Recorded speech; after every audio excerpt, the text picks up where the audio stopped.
In this video, you're going to discover the 9 things that cruise lines don't tell you and don't want you to know. Hi, I'm Gary Bembridge, and this is another of my tips for travelers. Please subscribe to the channel and you'll never miss the next video packed full of travel tips and advice. The first thing that cruise lines don't tell you and don't want you to know is that the ports that are listed on your itinerary are not guaranteed. The cruise lines are able to, at the captain's discretion, change or not call into a port if it's deemed that it's either unsafe, the weather's too bad, or there's some incident that prevents them or they feel it's not suitable going into that port. So the cruise line doesn't tell you up front that you may not go to all of the ports that are listed on your itinerary. Of course, they normally would try and do everything they possibly can to make all the ports. So for example, I've actually been on a cruise where half of the 6 ports that we were due to call on, we never made it to. And I've been on many other cruises where 1 or 2 of the ports have had to be cancelled or skipped. Normally it's due to weather. Another thing that cruise lines don't tell you, but it's very important to know, is that cruise ships do not wait for passengers who are late back to the ship. Perhaps they've gone self-touring and have lost track of time and don't get back by the all-aboard and departure time. If you've gone on a cruise line excursion, it's running late, the ship will wait for that. But if you're late back to the ship and the ship is left without you, they also leave you on your own. It's up to you to make your own plans and either get yourself back to the ship or head home. They do not provide support and help. And often the port agent will try and be as helpful as possible. Also, if you have a medical emergency and you have to leave the ship for medical reasons, the cruise line will also then leave you to then sort it out yourself. So again, very important, make sure that you have travel insurance to cover yourself if you are perhaps late back to ship and stranded in port, or if you do have a medical issue. But the ship will not wait for you, and also the cruise line will take no responsibility for sorting you out if you are left behind. Another thing that the cruise lines don't tell you and don't talk about is about crime. Now, crime does happen on a ship. The good news is, though, the level of crime is likely to be much lower than it is on land. Now, it gets a little bit murky in terms of the statistics, and no one's 100% sure of how much crime does actually happen on cruise ships because there's no strict regulations about where crime gets reported and who gets reported to. Now, in terms of the reported crime statistics, which are pretty low, the main reported crime is actually assault and sexual assault. Now, bear in mind, these numbers, though, are pretty small. It's also not known how much, for example, theft takes place, because it's felt that many of the statistics on small theft is probably not reported and just sorted out within the ship. So bear in mind, when you get on board a cruise ship, you're not entering a guaranteed crime-free zone. Most cruise ships also have some kind of prison facility. Now, this may just be a room with very little furniture in, where if there is a member of crew or a passenger that needs to actually be held in a prison situation, there is normally space on board, which is known as the brig.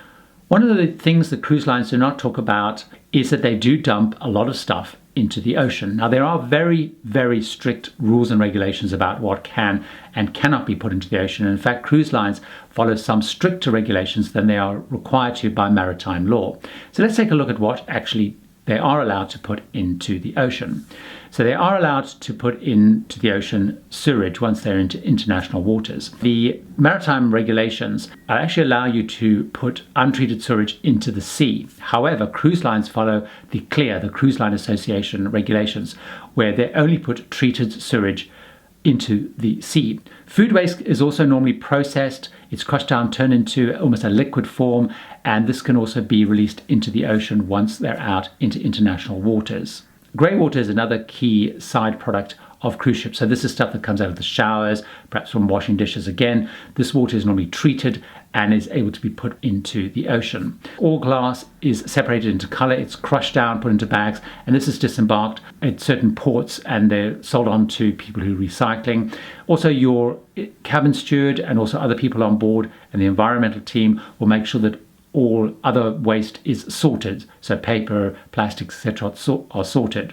Many cruise ships will incinerate a lot of rubbish, but they're not allowed to put that ash into the ocean, so the ash will get taken off when they're in port. There is very strict regulations, though, on things like chemicals that are used perhaps for creating photographs, cooking oil, those type of products. They are not allowed to put those into the ocean, so those have to be packed up and they are disembarked in a port. One of the things I'd recommend you do is, if there ever is a behind-the-scenes tour, which includes meeting the environmental officer, do it, because it's really interesting to go and have a look at the whole recycling and the treatment plant on board a cruise ship, and they will explain in much more detail what that specific ship does in terms of getting rid of waste. Of course, the other thing to realize is that cruise ships do have a pretty big carbon footprint. The cruise industry is trying to improve it, so there are more and more regulations around the type of fuel used, how much fuel is used, the speed that they travel, and of course looking for alternative forms to make it more eco-friendly. But of course, it does have a big carbon footprint. The next thing I want to talk about is that people do go missing off cruise ships. Up to 19 people go overboard or missing from a cruise ship every year. Now bear in mind there are millions and millions of people that go cruising, so the number is pretty small. Also bear in mind that it is pretty much impossible to fall off a cruise ship. Anyone who's been on a cruise ship will know that the railings are pretty high, and so most of the people who go overboard tend to have done it because they've either deliberately jumped overboard or they've been very drunk and irresponsible and done things like climbed up on the railings. Whilst we're looking at that slightly ghoulish side of cruising, the other thing that cruise lines don't tell you is that they do have a morgue, and they're also required to carry body bags. Most publicly available reports say that up to 200 people a year die on board a cruise ship. Most of these tend to be elderly passengers. So the numbers dying on board are relatively low when you consider the huge amount of people that go cruising, and most of the deaths are due to natural causes. So if someone dies on board, the normal procedure is to take people off at the nearest port, have a death certificate, and repatriate them home. If you hear over the public address system Operation Rising Star, that indicates that there has been a death on board.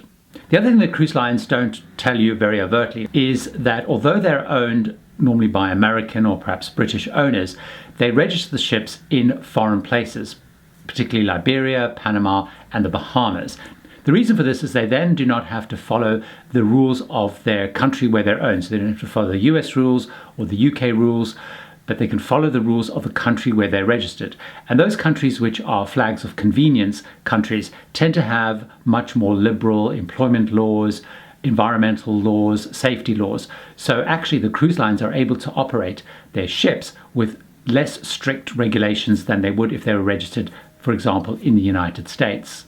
Another thing that cruise lines don't really tell you overtly up front is that their cancellation policies are incredibly tight and very, very strict.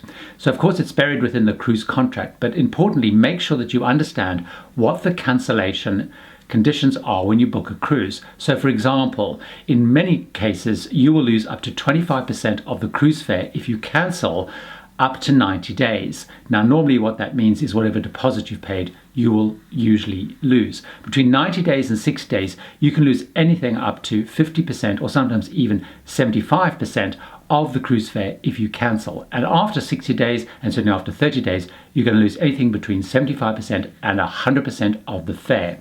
Also importantly, many cruise lines count a name change as a cancellation. So if you're perhaps traveling with a friend or a partner and they have to drop out for whatever reason and you want to substitute someone new in, many cruise lines will count that as a cancellation. Make sure that you understand what the cancellation charges or penalties are going to be, and take out travel insurance that's going to cover cancellations, because you never know what's going to happen, particularly if you're booking a cruise way in advance. Another thing that cruise lines don't tell you is when you book and buy your ticket, you're actually accepting the cruise contract. So you're not normally given the cruise contract to look at, but it's normally in the brochure or you can look at it online. Bear in mind, you are agreeing when you buy that ticket and pay for the ticket to the contract. A couple of things that people don't always understand that the contract includes are some of the following. So for example, there's normally a clause that says that the cruise line is able to search you and your cabin whenever they want to without necessarily giving you a very strong reason to do that. Secondly, they're also saying they take no liability for contractors. Now, many of the facilities on board, whether it's the photography, the spa, perhaps lecturers, they are not normally employed or often not employed by the cruise line. And the cruise line is saying that they will have no liability if there's any issues. That even, in many cases, includes the medical facilities, which are often contracted out to a separate company. The third area is around photography. So often in the cruise contract, it will say that the cruise line can take images of you, and they are able to use that in marketing or even advertising in many cases without rewarding you.